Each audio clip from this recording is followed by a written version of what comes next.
बाबा तेरा नाम जी, बड़ा प्यारा लागे तेरा खाटू धाम जी। सुन के आई मैं बाबा तेरा नाम जी, बड़ा प्यारा लागे तेरा खाटू धाम जी।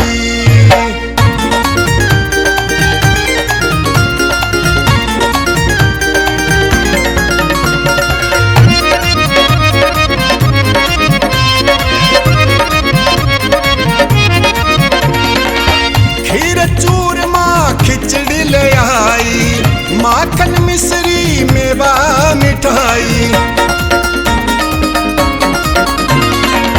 खीर चूरमा खिचड़ी ले आई, माखन मिश्री मेवा मिठाई। रज रज के थे खाओ बाबा श्याम जी, बड़ा प्यारा लागे तेरा खाटू धाम जी।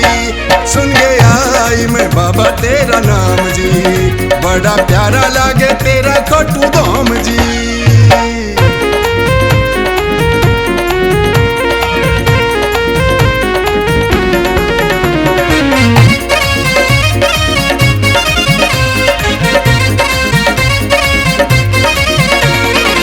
तेरे दर पे खोटा सिक्का भी चलता है और पापी भी पार उतरता है।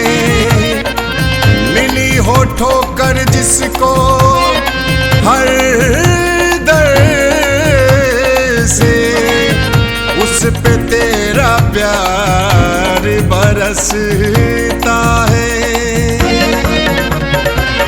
तेरी कृपा अगर हो जाए, उजड़ा चमन फिर से खिल जाए। ओ तेरी कृपा अगर हो जाए, उजड़ा चमन फिर से खिल जाए।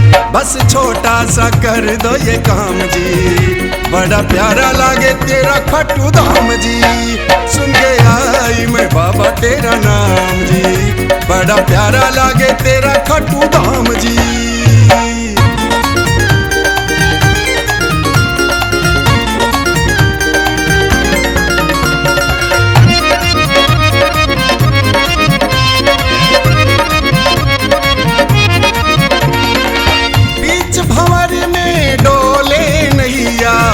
तेरे बिन ना कोई खिवैया,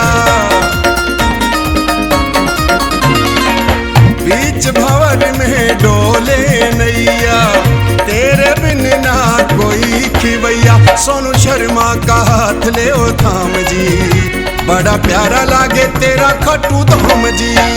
सुन के आई मैं बाबा तेरा नाम जी, बड़ा प्यारा लागे तेरा खाटू धाम जी, बड़ा प्यारा लागे तेरा खाटू धाम जी, बड़ा प्यारा लागे तेरा खाटू धाम जी, बड़ा प्यारा लागे तेरा खाटू धाम जी।